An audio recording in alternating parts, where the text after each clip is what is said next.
दिनैनिफ्राय जुदि सोरबाफोर जोमैखौ हेरेसमेन्ट होयोब्ला बिनि फिननायखौ आं होगोन। बैसागु बोथोरनि बारदै सिख्ला नों आंनि बैसागु बोथोरनि बारदै सिख्ला नों आंनि। हेलो लोगोफोर, नोंथांमोनखौ आरोबाव आंनि बे गुबुन मोनसे गोदान भिडिअ बरहरबाय। आसा खालामो नोंथांमोना भिडिअखौ मोजां मोनगोन। बर'नि फैनो गोनां आबुं सावथुन आरो बर' एलबामफोरनि सायाव मिथिबाय थानो थाखाय नोंथांमोना आंनि चेनेलखौ साबस्क्राइब आरो लाइक खालामना खाथियावनो थानाय बेलनि आइकनखौबो अलाव प्रेस खालामना ला, जाहाथे आंनि गोदान भिडिअनि नटिफिकेसनफोरा नोंथांमोननि सेराव थाबैनो नुजाहैयो।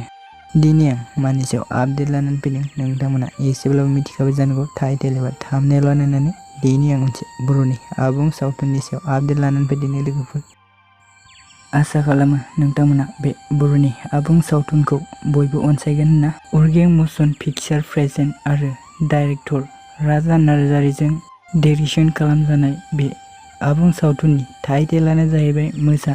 नोंथांमोना बे बर'नि आबुं सावथुनखौ सोर नायनो एक्साइटेड जाना दं कमेन्टआव फोरमायहरबानो जाबाय। बे बर'नि आबुं सावथुनाव बर'फोरनि गोबां फावगिरिफोरनि फाव खालामनायखौ नुनो मोनगोन दे लोगोफोर।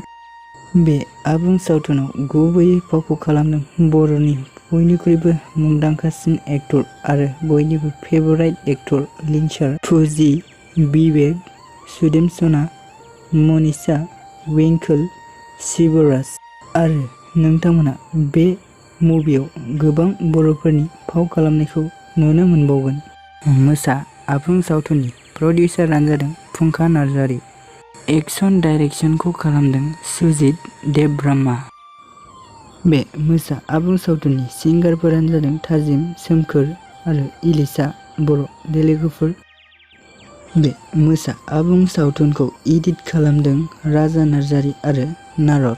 नोंथांमोना जुदि बे मोसा आबुं सावथुननि अफिसियेल ट्रेलारखौ जुदि दासिमबो नायाखै अब्ला आंनि चेनेलनि गेजेरजों नायहैनो हागोन।